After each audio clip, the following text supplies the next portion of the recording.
Gio once said, Malayo, oo, yung biyahe, mapagod. Pero pag nakita mo na kung yung nag-aantay sa'yo, mapapawi lahat ng pagod na yun. Kasi, yung literal na pagod, isang tulog lang yan eh. Kinabukasan, full charge ka na ulit eh, di ba? Pero yung pagkakataon na makakita o magkaroon ka ng bagong oportunidad para pasahin yung sarili mo, yung pamilya mo, hindi mo na mababalik yung pag pinalampas mo. Kasi di ba, walang may alam kung bukas nandito pa ba tayo. Kaya hanggat gumigising ka pa, sulitin mo lahat ng gising na yun. Dahil darating ang araw na hindi mo na magagawa yun. Nasa sayo eh, kung ano pipiliin mo, uubusin mo yung lakas mo sa kakatunganga sa bahay o uubusin mo yung lakas mo sa mga makabuluhang bagay. Huwag ka magalala kasi kahit saan dyan, may mararating ka.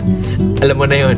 Hindi, ganito kasi yan. Dahil lang alam mong matagal at mapapagod ka, hindi ka natutuloy. Tsong wala kang mararating kung hindi mo pipihitin yung susi sa loob ng ulo mo. Gaano man kataas ang pangarap mo sa buhay, huwag kang matatakot sa pagod at sakripisyo dahil parte yun eh. Hindi ka makakakain ng kanin kung hindi mo sasaingin. Hindi ka makakakain ng ulam kung hindi mo lulutuin. Lahat ng bagay kailangan kilusan mo muna sa umpisa. Hindi tatakbo ang sasakyan kung hindi mo sususian. Kung hindi mo lalagyan ng gasolina, hindi yung tatakbo sa kung saan mo siyang direksyon dapat dalhin.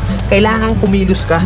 Kailangan ng lakas mo para marating mo kung ano yung gusto mong marating sa buhay. Kasi kung hihiga ka lang dyan, wala mangyayari talaga sa'yo. Hindi pa pwede na inaasal natin lahat sa Diyos na parang nasa Diyos, lagi kong idadasal sa Diyos. Hindi pa pwede yun. Sabi nga nila, di ba, nasa Diyos ang awa, nasa tao ang gawa. So depende yan sa'yo kung ano yung gusto mong kilos. Sabi nga, work smart, not hard. Hard work nga yung ginagawa mo, pero sablay naman yung mga diskarte mo. Wala rin mangyayari, di ba? Smart move yung ginagawa mo, pero swabe lahat. Kailangan mo lang talaga gamitan ng tamang isip at tamang puso sa lahat ng bagay. Ang pangarap, para kang nagtatanim ng puno. Kung malaki pangarap mo, malaking puno yung kailangan mo itanim. Hindi naman pwede maghukay ka ng mababaw lang. Hindi naman pwedeng konting tubig lang yung ididilig mo dyan. Kung gusto mo ng malaking puno, malaking trabaho ang kapalit nun. At nasa sayo yun. Then pag nagbunga na yun, hindi pa pwede na hayaan mo na lang bumunga yan dyan. Hindi. Kailangan pa rin ng maintenance. Ganun din sa atin. Kung ano yung marating natin, nandoon na tayo sa taas, hindi pa pwede na halalantutay ka na nandun sa taas. Pag hindi mo diniligan yung puno, magbunga man siya isang beses lang and then sa susunod hindi na ulit. Ganun yung pwede mangyari pag pinabayaan natin kung ano man yung narating natin sa buhay. Mawawala lahat sa'yo. Sayang yung oras. Oras kasi ilang oras lang ang binigay sa atin dito sa mundo. Depende sa atin kung saan natin yung nilalaan. Huwag ka matakot sa pagod kasi yung pagod, isang tulog lang yan. Bukas, malakas ka na ulit. Matakot ka sa oras na sinayang mo. Kasi pag lumipas yan,